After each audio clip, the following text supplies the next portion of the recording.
Olá, estudantes! Seja bem-vindo a mais uma aula de física. O meu nome é Hélio José e na aula de hoje vamos falar sobre a aplicação das leis da dinâmica.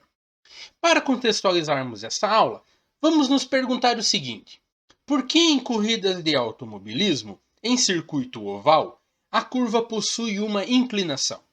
Se você prestar atenção nessa imagem, você vai ver que a parte interna da curva ela está mais baixa do que a parte externa da curva.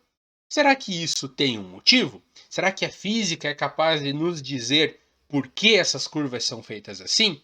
Bom, para podermos tentar chegar a uma resposta, é necessário, primeiramente, revisar alguns temas vistos nas aulas passadas. O primeiro deles é a primeira lei de Newton, chamada de lei da inércia.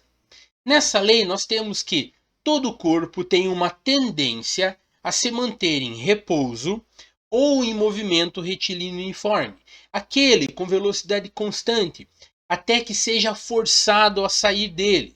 E ele é forçado a sair dessa condição de movimento por ação de forças externas. O segundo ponto que merece uma revisão é a segunda lei de Newton, chamada de princípio fundamental da dinâmica.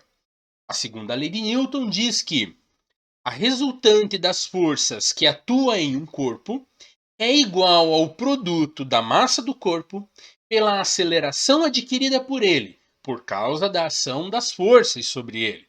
Matematicamente, podemos escrever esta equação como força resultante igual a massa vezes a aceleração. E o terceiro item dessa nossa revisão é falar um pouco sobre movimento circular. Para que um objeto descreva um movimento circular, é necessário que sobre ele atue uma força que aponta para o centro dessa trajetória circular, como vocês podem ver aqui nessa imagem. Essa força resultante que aponta para o centro é chamada de força centrípeta. Então, nós podemos reescrever a segunda lei de Newton como força centrípeta igual a massa vezes aceleração centrípeta, que também vai ocorrer para o centro dessa nossa trajetória. Essa aceleração centrípeta depende da velocidade ao quadrado com que o movimento acontece e do raio dessa circunferência, o quão grande é essa volta circular que esse corpo está fazendo. Bom, vamos então voltar ao nosso problema.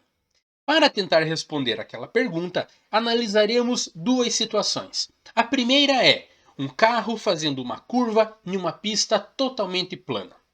Fazendo o diagrama de forças para essa situação, nós encontramos três forças atuando nesse carro.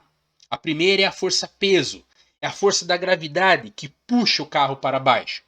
A segunda é a força normal, ela aponta para cima.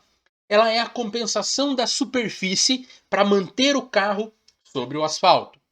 E a terceira é a força atrito, é a força entre o pneu e o asfalto que permite com que o carro faça essa curva. Na ausência da força atrito, esse carro manteria a sua inércia da primeira lei de Newton e sairia para fora dessa curva. Fazendo então a segunda lei de Newton para essas forças, nós temos na vertical peso menos normal igual a zero e na horizontal força atrito igual a massa vezes aceleração centrípeta. Resolvendo esse sistema de equações para encontrar a aceleração centrípeta máxima durante a curva, nós temos o resultado que a aceleração centrípeta é igual ao coeficiente de atrito μ vezes a aceleração gravitacional do planeta em que esse carro esteja fazendo essa curva. A segunda situação a ser compreendida é justamente o caso de um carro fazendo uma curva com uma sobreelevação. As mesmas três forças continuam atuando sobre esse carro. A força peso para baixo, porém a força normal e a força de atrito, elas não estão mais totalmente na vertical ou totalmente na horizontal.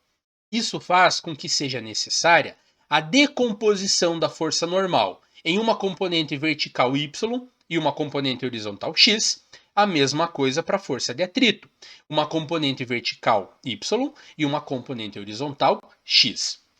Aplicando novamente a segunda lei de Newton para essa nova situação, nós temos na vertical que o peso mais a componente y do atrito menos a componente y da normal é igual a zero. E na horizontal, a componente x do atrito mais a componente x da normal igual a massa vezes a aceleração centrípeta, porque a horizontal é a direção em que o carro está fazendo essa curva. Resolvendo agora esse novo sistema de equações, nós encontramos uma equação para a aceleração centrípeta um pouco mais complicada do que no caso anterior. Porém, nós precisamos agora fazer uma comparação direta entre essas duas equações. E a maneira mais simples de fazer isso é atribuindo alguns valores a essas constantes que aparecem em ambas as equações.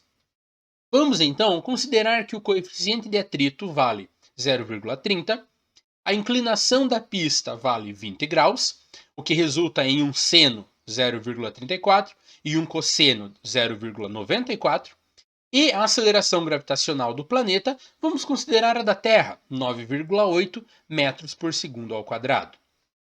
Resolvendo as duas equações, substituindo os valores, nós encontramos uma aceleração máxima para a pista plana de 2,94 metros por segundo ao quadrado e uma aceleração máxima para a pista sobrelevada de 7,26 metros por segundo ao quadrado.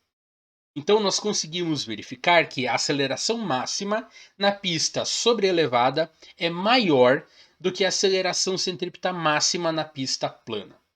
Mas o que isso significa? Bom, podemos concluir então que, como a aceleração máxima na pista sobrelevada é maior, isso permitiria que a velocidade máxima de um carro fazendo uma curva em uma pista com sobrelevação também fosse maior. Vamos isolar agora a velocidade nessa equação da aceleração centrípeta, obtendo esta equação aqui. V igual a raiz quadrada de AC vezes R. Considerando R como 100 metros e aplicando os valores de aceleração centrípeta, nós encontramos os seguintes resultados. Uma velocidade máxima na pista plana, 17,1 metros por segundo. Uma velocidade máxima na pista sobrelevada de 26,9 metros por segundo. A razão entre essas duas velocidades é aproximadamente 1,6. Isso quer dizer que a pista sobrelevada pode ser feita com uma velocidade 1,6 vezes maior do que na pista plana. Dando um outro exemplo, se em uma pista totalmente plana, um carro faria a curva com uma velocidade máxima de 100 km por hora, em uma pista com uma sobrelevação de 20 graus, essa velocidade máxima seria agora 160 km por hora. Então, a razão de uma pista ter uma sobrelevação na curva é para que a curva possa ser feita com uma velocidade maior. Isso faz com que a corrida fique mais dinâmica e dê mais segurança aos pilotos na hora de uma ultrapassagem. Por hoje é só. Muito obrigado pela presença de vocês e até uma próxima. Valeu!